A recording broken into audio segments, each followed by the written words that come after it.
Bonjour Sandrine Rousseau. Bonjour. Vous avez rendez-vous cet après-midi au château de Versailles. Le Parlement y sera réuni en congrès pour voter l'inscription de l'IVG dans la Constitution. Qu'est-ce que vous ressentez en ce jour spécial, en ce jour historique?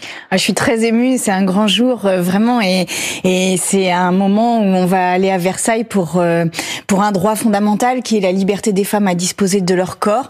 Et c'est aussi inscrire dans la Constitution que la liberté ne se décline pas tout à fait de la même manière quand on est homme et quand on est femme.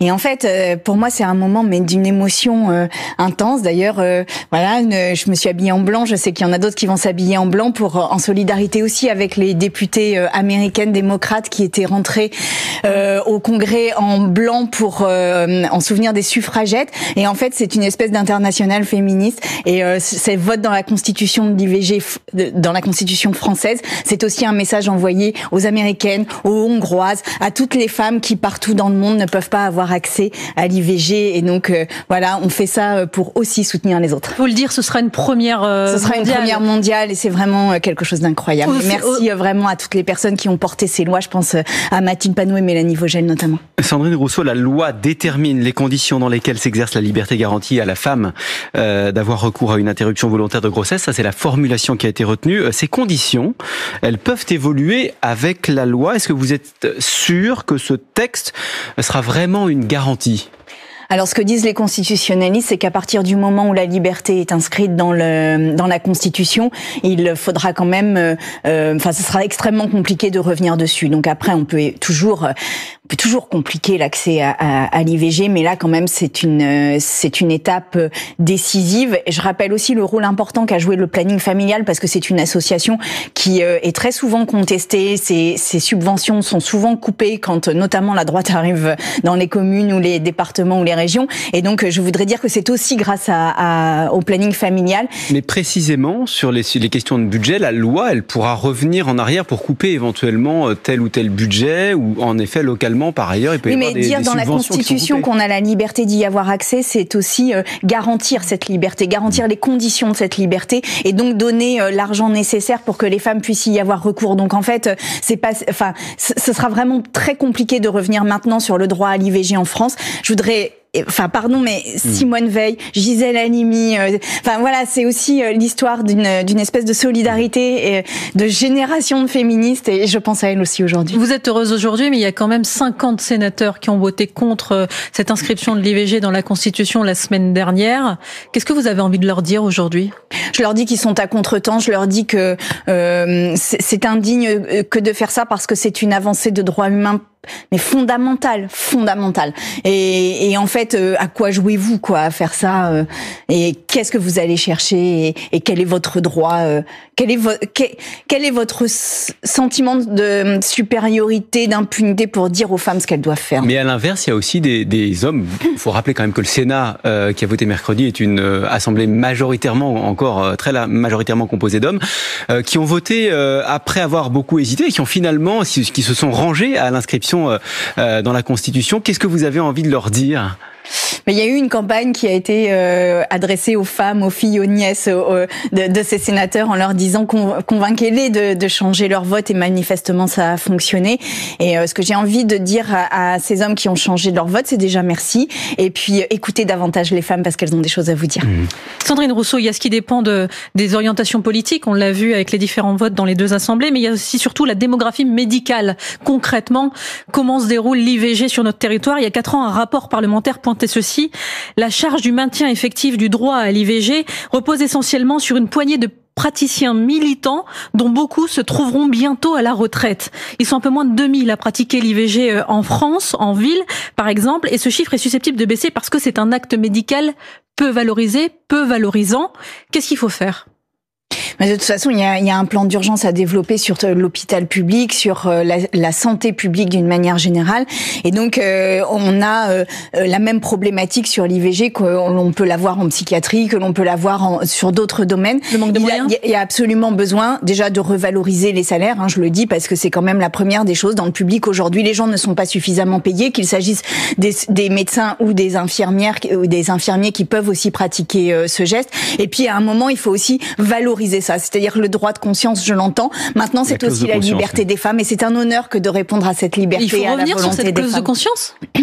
Non, je pense pas qu'il faille revenir sur la clause de conscience, mais on sait que l'exercice de cette clause de conscience, elle dépend aussi d'une forme d'ambiance générale, et donc, disons-le, c'est un droit fondamental, et les personnes qui permettent aux femmes d'exercer ce droit fondamental, rendent honneur à la France, à la Constitution et à l'histoire des femmes. Donc voilà, n'ayez pas peur de pratiquer l'IVG, allez-y, engagez-vous, c'est un engagement et nous avons besoin de personnes engagées. Et parmi les personnes qui peuvent pratiquer l'IVG, il y a depuis quelques semaines maintenant les sages-femmes. Je veux parler de l'IVG chirurgicale, en tout cas sur le papier, parce que le décret qui était paru en décembre dernier était jugé trop restrictif. Le gouvernement annonce ce matin à France Info qu'il va réécrire ce décret pour faciliter en quelque sorte les IVG chirurgicales pratiquées par des sages-femmes. Est-ce que c'est une bonne chose ? Bien sûr que c'est une bonne chose, et il faut faciliter le plus possible l'accès à l'IVG. Et donc l'IVG chirurgicale, c'est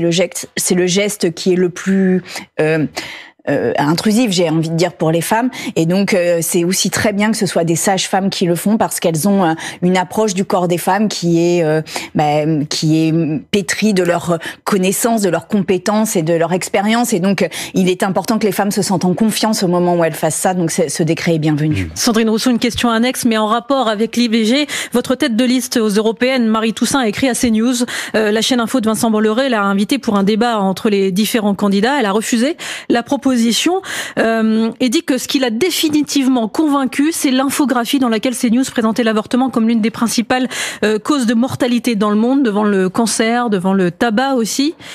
CNews a regretté cette erreur inacceptable. C'est pas suffisant pour vous ?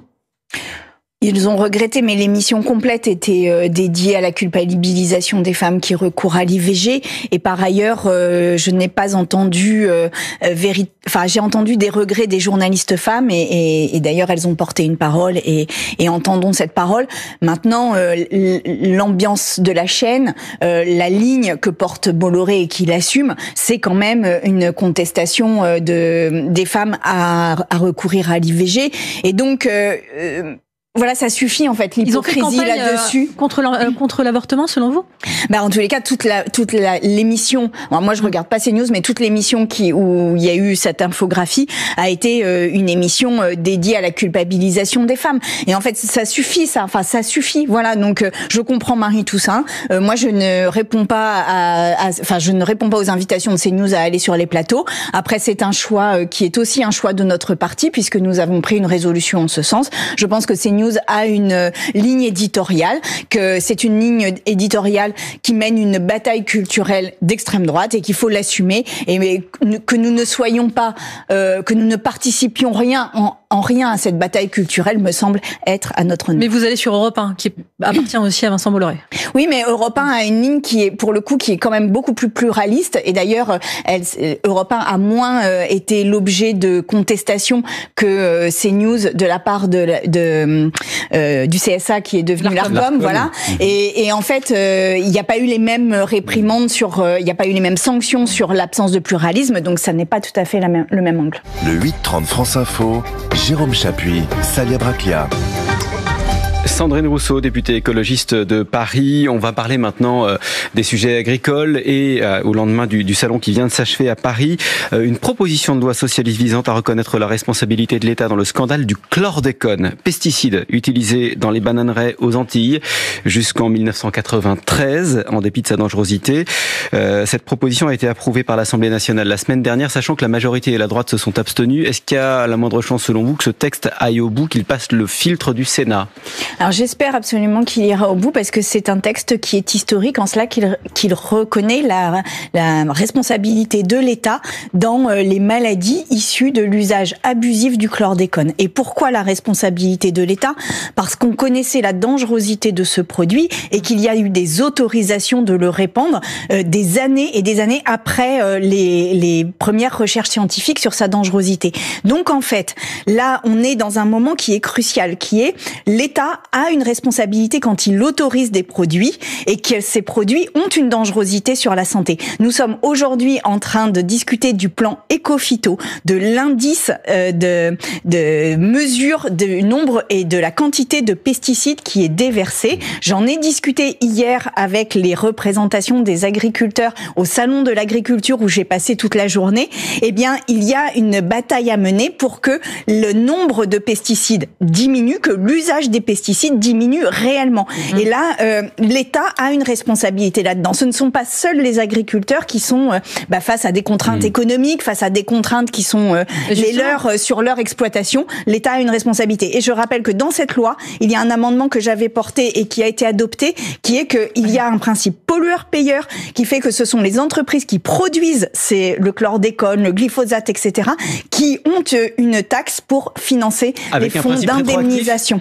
Avec un principe rétroactif, absolument. Vous parlez de la situation aujourd'hui, la situation de la crise agricole. Xavier Bertrand, le patron LR de la région des Hauts-de-France, demande au gouvernement de revenir justement sur l'interdiction de certains néonicotinoïdes, donc des pesticides pour les betteraviers, par exemple. Écoutez, il était à votre place la semaine dernière. Pas d'interdiction sans qu'il y ait une solution. Si vous laissez mourir les betteraviers des Hauts-de-France comme de toute la France, eh bien dans ces conditions-là, on continuera à produire de la betterave. Mais pas en France. Tiens, en Allemagne. En Allemagne, il y a une partie de la production qui utilise des néos. Donc, ce qui veut dire qu'on va s'interdire en France ce qu'on autorise de venir du reste de l'Europe. C'est de la concurrence déloyale ? Oui, il y a de la concurrence déloyale. Évidemment qu'il y a de la concurrence déloyale. Alors quand on élève des poulets avec des produits qui sont notamment aussi interdits en France, etc. Quand on fait de la betterave avec des produits interdits en France, il y a de la concurrence déloyale. C'est la raison pour laquelle moi je voudrais qu'il y ait vraiment un socle de normes qui s'impose aux produits qui sont importés en France. Mais je le dis, nous ne pouvons pas continuer à mettre la biodiversité en danger. Les abeilles sont des pollinisateurs qui sont absolument indispensables à la biodiversité, à l'équilibre. C'est maintenant, il y a de l'urgence. Comment ils font ? Oui, mais il y a toujours de l'urgence. Et à un moment là, la planète est en train de crever. Mais pardon, je le pose de manière un peu... La planète est en train de mourir là. Et nos conditions de vie sur Terre sont menacées. Mais donc en fait, oui, on indemnise les betteraviers. Oui, on trouve... Ce sont des dizaines de milliers d'emplois, oui, notamment dans le Hauts-de-France. Oui, on indemnise les betteraviers. Oui, on finance des recherches sur les alternatives. Oui, on met le paquet pour sortir des néonicotinoïdes. Il y a 70% des insectes qui ont disparu. 800 millions d'oiseaux. On est où en fait ? Non, mais la question est de savoir est-ce que la France va pas trop vite par rapport à ses alliés européens ? Non, mais il faut qu'on y arrive. Et on a une obligation de résultat aujourd'hui. Donc oui, il y a une période difficile à passer, je le reconnais. C'est pour la raison pour laquelle il y a besoin d'une indemnisation des personnes qui perdent des revenus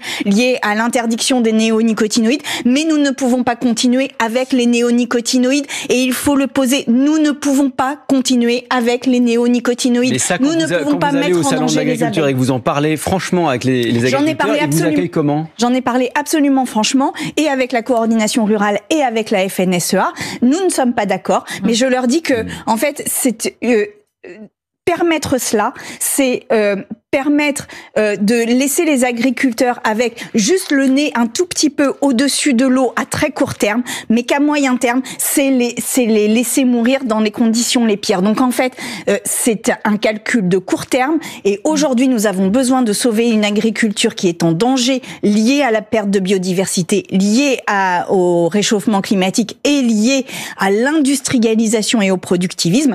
Pour changer cela, nous devons avoir une ambition et une stratégie politique de retour vers des petites exploitations respectueuses de l'environnement et limiter les importations, voire les interdire sur certains produits. Sur le salon de l'agriculture qui s'est achevé hier, les actes de violence comme les G2 contre les ministres ou même la bière sur Marion Maréchal Le Pen, vous en avez pensé quoi ?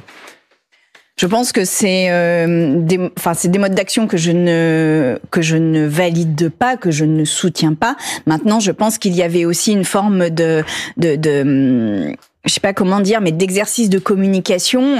Et voilà, moi, c'est la raison pour laquelle j'ai voulu y aller sans caméra pour discuter véritablement. Et je peux vous dire que j'ai discuté très longuement avec bien des organisations, et y compris d'ailleurs des organisations syndicales, par exemple, de soutien des salariés de l'agriculture, parce qu'on les oublie, mais il y a des ouvriers agricoles, il y a quantité de salariés dont on ne parle absolument pas et qui sont pourtant dans des situations, eux aussi, très compliquées. Sandrine Rousseau, 18 départements ont participé à l'expérimentation du RSA conditionnée à une formation. Et sur les 22 500 personnes entrées dans le programme, 45% ont un contrat dans une entreprise et travaillent 5 mois après le début de leur accompagnement. Vous étiez contre à l'origine du dispositif. Vous applaudissez aujourd'hui le gouvernement ? Non, je ne l'applaudis pas parce que je pense qu'on est dans un dispositif qui, oui, on peut sortir des chiffres comme ça, mais à la fin, on impose l'idée qu'on ne mérite pas le soutien et la solidarité sociale. Or, le RSA est une forme de solidarité qui est un droit. Et puis par ailleurs, et puis par ailleurs, je pense que ce qu'il manque dans le dispositif sur le RSA, c'est quand même tout un accompagnement et social et de santé, ce qui n'est pas dans le dispositif. Or, on voit qu'il y a des gens qui n'ont pas de logement, il y a des gens qui sont en mauvaise santé. Tout cela, ils ne choisissent pas d'être au RSA. Ils subissent juste la situation dégradée de la situation sociale. Et franchement, ça renvoie à l'idée que les gens au RSA profiteraient du RSA. Ça n'est pas vrai. Et franchement, là maintenant, on est dans une crise sociale d'une telle ampleur que on ne peut pas continuer avec cette vision-là qu'on ne mérite pas. Quand Gabriel Attal dit que le modèle social doit inciter à l'activité, vous n'êtes pas du tout d'accord avec ça ? Je pense que l'activité est une solution pour ceux qui le souhaitent. Je pense aussi qu'il y a des gens qui vont mal et qu'il faut l'entendre et que prendre soin de nous, ça n'est pas mettre le couteau sous la gorge des gens pour qu'ils aillent travailler s'ils ne vont pas bien. Enfin, regardez les indicateurs de santé mentale, ils se dégradent de manière conséquente. On a par exemple chez les jeunes une explosion des tentatives de suicide et c'est pas en leur mettant le couteau sous la gorge. Pour le coup, mais si, bien sûr que si. Que ça a à voir, parce que ça fait partie de ces étudiants. Pas que les étudiants, c'est des jeunes aussi actifs qui démissionnent, qui ne veulent pas c'est une question qui est plus large que la seule incitation au retour à l'emploi. Oui, mais faire un retour à l'emploi. Et encore une fois, je le redis, il faut faire des retours à l'emploi. Mais des retours à l'emploi qui n'ignorent pas la question sociale, qui n'ignorent pas la situation sociale des personnes, ni la situation de santé. Et quand je vois que on fait des bouts d'économie, où on a envie de le faire en tous les cas sur les affections longue durée, qu'on le fait sur les personnes qui ont plus de 55 ans, on va avoir une réforme probablement de l'indemnisation chômage au-delà de 55 ans. Enfin, en fait, on tape toujours sur les plus faibles et on ne va jamais chercher l'argent là où il est, c'est-à-dire sur les entreprises de la grande distribution. On cherche 10 milliards d'euros. Il y a eu 10 milliards de baisse d'impôts aux entreprises lors du dernier budget. Il y a quand même quelque chose d'assez évident à aller chercher. Le 8-30 France Info, Jérôme Chapuis, Salia Braclia. Toujours avec Sandrine Rousseau, députée écologiste de Paris. Judith Godrèche multiplie les prises de parole concernant les agressions, les harcèlements sexuels dans le cinéma. Est-ce que vous avez l'impression que le milieu réagit à la hauteur de la gravité de ces prises de parole ? Pas du tout. Pas du tout, mais de la même manière que quand la question était sur Depardieu ou ou Polanski, où on a l'impression d'un milieu qui résiste, d'une résistance un peu passive, un peu souterraine comme ça à la parole extrêmement forte de Judith Godrèche. Elle vient d'où cette résistance ? Cette résistance, elle vient du fait que je pense que au-delà de la personne de Judith Godrèche et de son cas à elle, il y a derrière un système qui a valorisé quelque part l'accès au corps des femmes. Et je pense que ce que nous devons maintenant regarder en face, c'est le fait que la société entre 1970 et 2010 a été une société qui a valorisé la pédocriminalité, le viol, et y compris dans le cinéma. Enfin, je rappelle par exemple qu'un film comme Les Valseuses, c'est un film où il y a nombre de scènes qui pourraient très bien être qualifiées de viol. Et en fait, on change de société, on fait le procès de cette société, mais la question c'est comment on passe d'une société à l'autre. Oui. Et ça, il va falloir aller chercher dans les placards, modifier les modes de gouvernance et revoir aussi la place des femmes dans l'image que donne le cinéma, c'est-à-dire dans les films. C'est important ce que vous dites, parce qu'il y a des films qui correspondent à une époque. Ce que vous dites, par exemple, sur un film comme Les Valseuses, c'est que aujourd'hui, il ne faudrait pas, on ne pourrait pas tourner un film comme celui-ci dans la société actuelle? Je dis pas qu'on pourrait pas le tourner, je dis juste que Les Valseuses a été un des succès importants, et le propos des Valseuses, c'est quand même que 2 hommes ont un accès au corps des femmes quand ils veulent, où ils veulent et comme ils le souhaitent. Et ça, c'est vraiment un changement d'époque. Et en fait, je rappelle que le viol est une possession du corps de l'autre. Aujourd'hui, les femmes ne veulent plus que quiconque possède leur corps. Nous les possédons, c'est notre corps, notre propriété, notre choix. Et donc, c'est cette révolution-là qui est en train d'être faite. Mais pour cela, il va aussi falloir à la fois changer l'image, réfléchir sur le caractère systémique de l'image et de la place des femmes dans le cinéma. Il va aussi falloir réfléchir très concrètement à la place qu'ont des agresseurs dans le système de cinéma. Mais comment on fait ça? Parce que par exemple, Judith Godrèche, elle demande la création d'une commission d'enquête parlementaire sur le sujet. Est-ce que c'est votre rôle? Donner votre avis. On a fait une commission d'enquête parlementaire, par exemple, sur les VSS, sur les violences sexistes et sexuelles dans le sport. Voilà, je pense qu'on pourrait très bien le faire dans le cinéma, et que ce qu'on y découvrirait serait, à mon avis, d'une ampleur très importante. Mais enfin, moi, je me souviens du César de Polanski face à Adèle Haenel pour le meilleur réalisateur. Pour le meilleur réalisateur. Enfin, je veux dire, mais vous entendez le débat qui est sous-jacent. C'est on va pas mêler une œuvre artistique à un homme. Là, en l'occurrence, c'était l'homme. C'était l'homme qu'on saluait. Mais pour son art. C'était l'homme qu'on saluait. Et à un moment, ce qu'on met en avant, ce qu'on valorise, ce qu'on met ce à quoi on donne des médailles, c'est un choix que l'on fait. Est-ce que l'on décide de donner des médailles à des gens qui se sont mal comportés? Sandrine Rousseau, est-ce que Dominique Boutonnat, le patron du Centre national il doit démissionner, oui. Il doit démissionner. Absolument. Il n'est plus en situation Absolument. Il n'aurait jamais dû être nommé, d'ailleurs. Oui. Il faut dire qu'il est mis en examen pour agression sexuelle sur son filleul de 21 ans. Bien sûr. Sandrine Rousseau, il y a une autre personnalité dont on parle beaucoup, dont vous êtes proche, dont vous avez été très proche. Les témoignages s'accumulent contre Gérard Miller, qui vous a soutenu par exemple en 2021 pour la primaire Europe Écologie Les Verts. Vous l'avez eu au téléphone pour essayer d'en savoir plus sur ces affaires, sur ces accusations? Ah non, non, et je ne veux pas l'avoir au téléphone, non, d'aucune manière. Après, je ne suis pas très proche de Gérard Miller. Il est venu 2 ou 3 fois me soutenir pour la primaire. Voilà, ça dit aussi ça, Gérard Miller. C'est-à-dire, ça dit un monde où avoir le plus de femmes possible, le plus jeune possible, était comme des espèces de pins au revers de sa veste, des espèces de médailles, des espèces de... Comme lui-même conteste, voilà, la question est non, mais quand il y a 60 femmes qui parlent, il n'y a pas de contestation. 67 en fait. femmes et... Non, mais voilà, et vraiment, il n'y a pas de contestation possible. Non, je n'ai pas... Non, je ne veux pas l'appeler. Non, je ne veux pas l'appeler. Je sais absolument ce qu'il va me dire, voilà, que c'est absolument faux, tout cela est absolument faux. Enfin, moi, ça ne m'intéresse pas. Mais vous voulez pas l'appeler parce que vous vous dites qu'il mérite pas d'être entendu, ou alors le nombre de femmes, en fait, parle pour lui?